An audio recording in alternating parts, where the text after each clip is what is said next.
Hare Krishna. Our conviction that happiness is our right is right.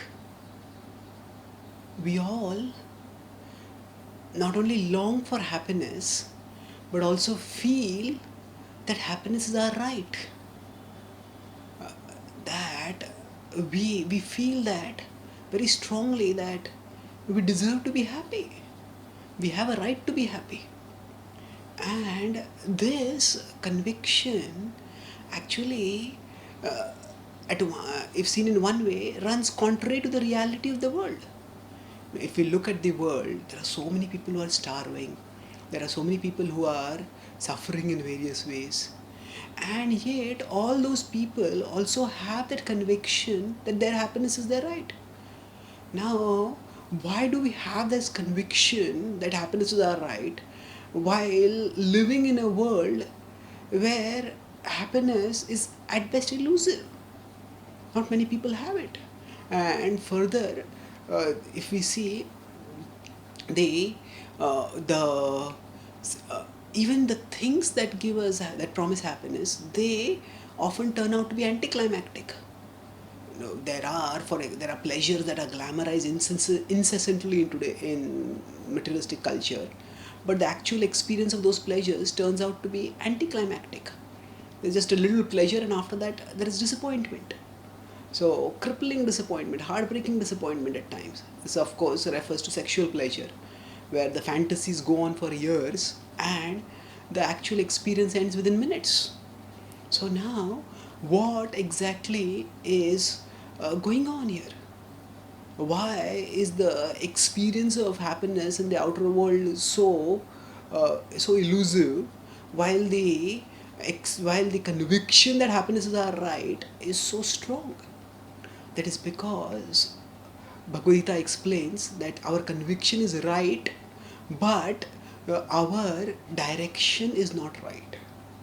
That means that the Bhagavad Gita explains that we are at our core souls, and as souls, we have a nature of being joyful. Sat Chit Anand. The soul is eternal, the soul is conscious, and the soul is joyful.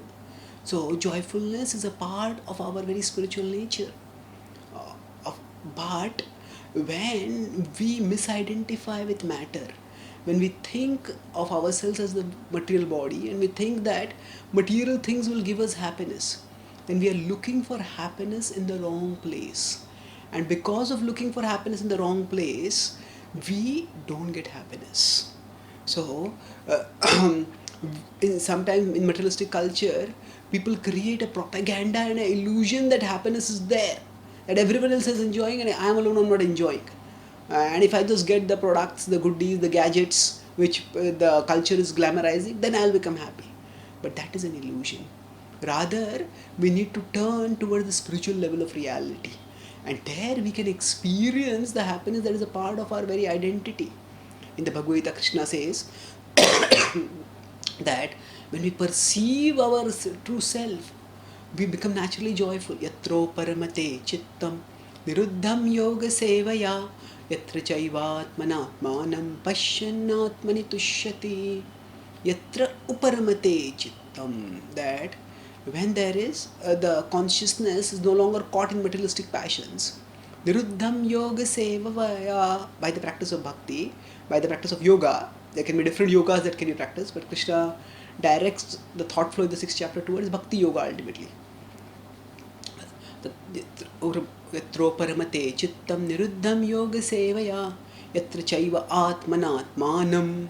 At that time one sees atmanatmanam, one's vision turns inwards and one sees the self. Pashyan atmani tushyati, and seeing that we get happiness, we get sublime happiness, we get the supreme happiness. So our conviction that happiness is our right is right. But when we turn towards spiritual reality, when we realize our spiritual nature, when we realize and relish our spiritual connection with the all-attractive, all-loving Krishna, who is the source of all happiness, then we give right direction to our conviction, and thus we experience lasting satisfaction. Thank you. Hare Krishna.